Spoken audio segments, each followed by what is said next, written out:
Tom here. Today's video we're going to cover some concerns and issues that I have with our RV or camper trailer, and just wanted to share them with you. Remember to like and subscribe. If there's other content you would like for me to cover, you let me know. Please comment. I'd like to know what your guys' thoughts are on what I'm covering in these videos. You take care, God bless, and remember, God loves you.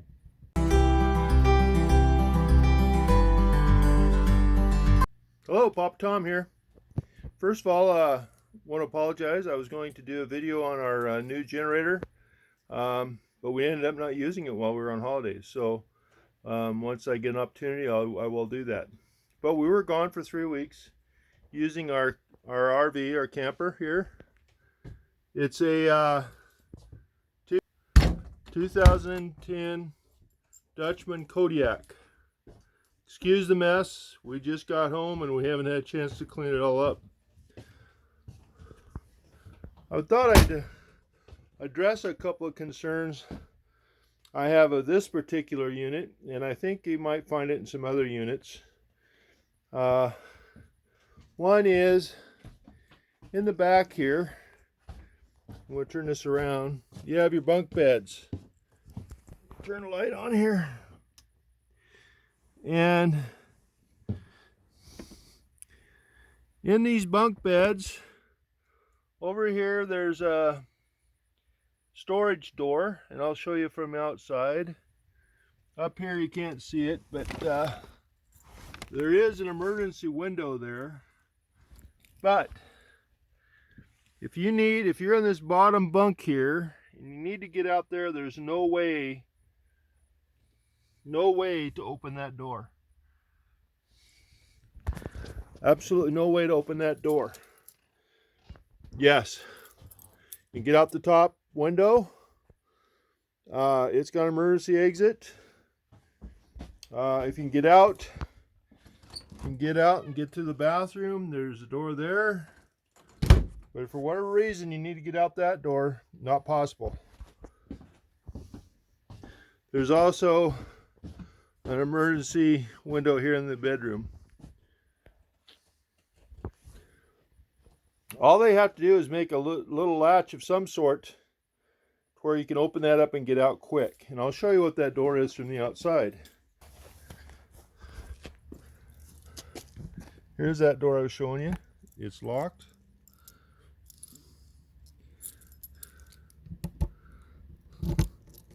Unlock.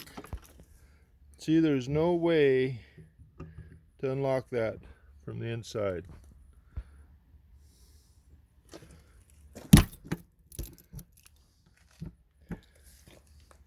A concern of mine. I mean, why can't they make that so that you can get out that? We have a nice little outdoor kitchen. Nothing fancy, a little barbecue grill, a little grill. You got a hose here, and that hose has to plug into a propane connection. Well, I'm not going to get down because I have trouble getting up, but look at this.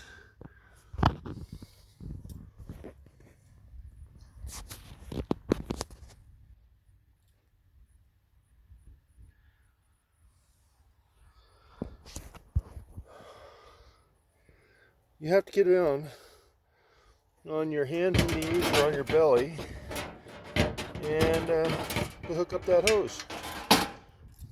It's a good 8-10 inches from the edge of the camper over. Why? I'm probably going to see if I can find a hose to where I can extend that out and mount it myself. It's got an angle so it's protected from the tires. I don't know. That's just a concern I have. Never mind. Got sidetracked. Squirrel! Okay. Another thing, as you can see, I've had to remelt these end plates here. which look terrible. I'm going to fix them up because the way they're set up, if anything's left underneath here, when you go to fold it out, it pops those right out. Yes, we should have watched better, but that's all space. There's no cabinets. There's no storage underneath these. Look at this bench.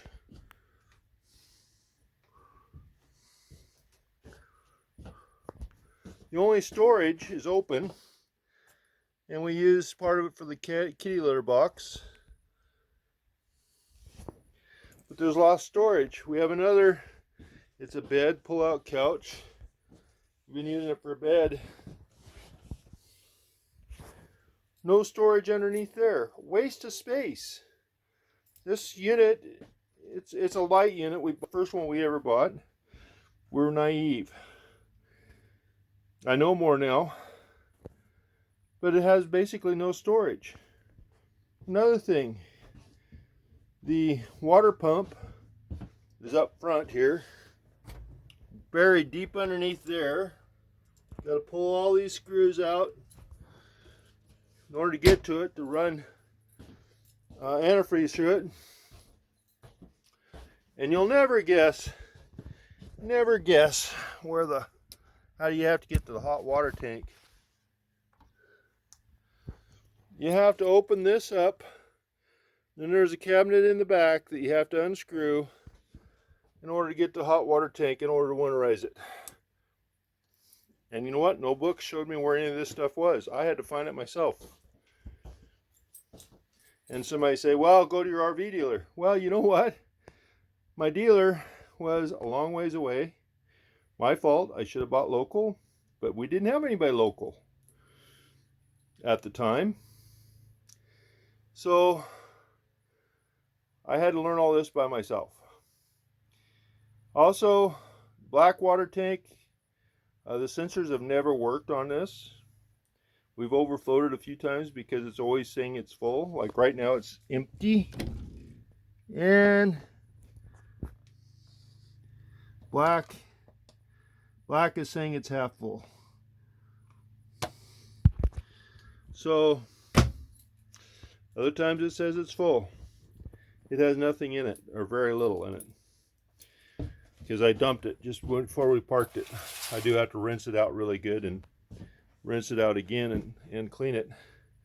Another problem we had was with this table.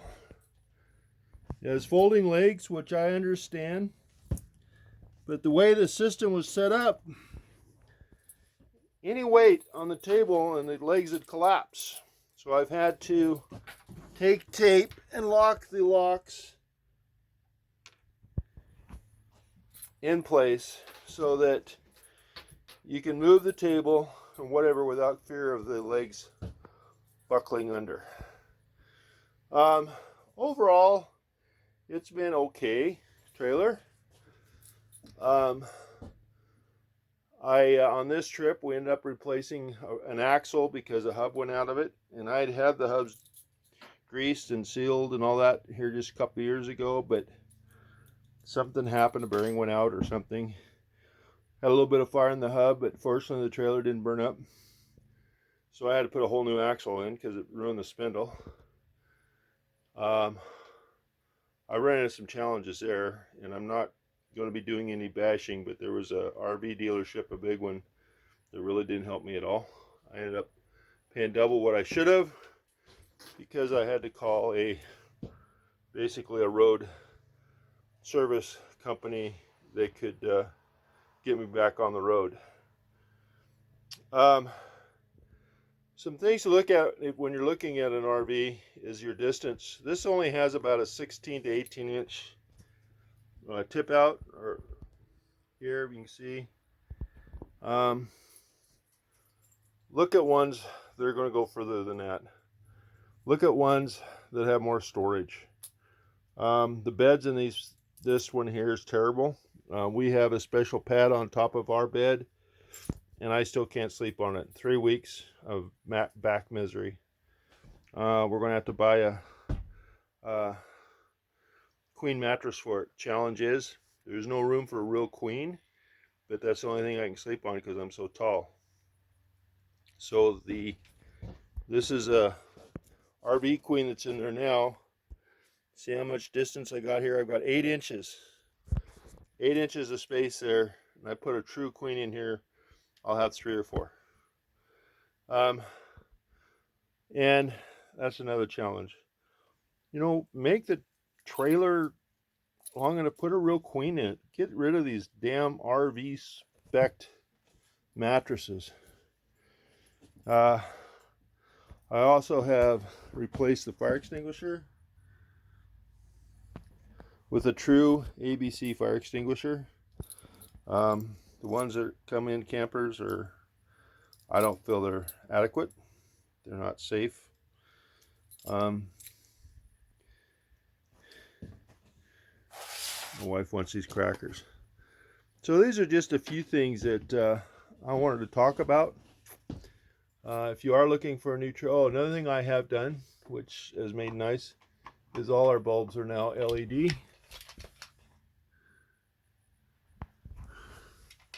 So we haven't had to, but we can run a long time on batteries if we need to. The only thing is, and propane, my wife has to have her AC. So of course that's the main reason for the generator inverter.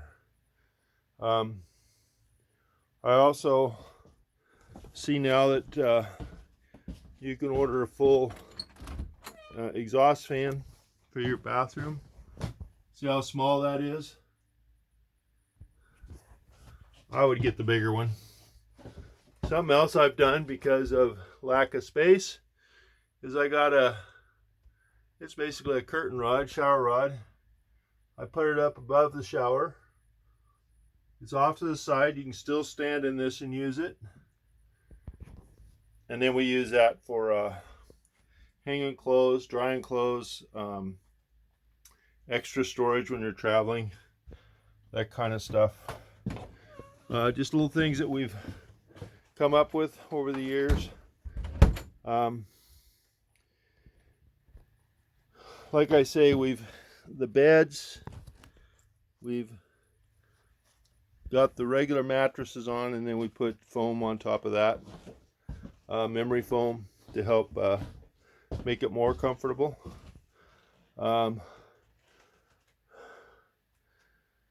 I wish to be able to replacing this right now, but the price of new ones is ridiculous. So I got to make this one work. Anyway, remember to click like, follow, subscribe to my channel, share my channel. If this has been informative for you, let me know. If there's anything else you want to know about what we do with our trailer, I can do that too. This is designed to be pulled by a half ton. We pull it with our Suburban without any problems. And anyway, you all have a great day. Take care. God bless. And remember that God loves you.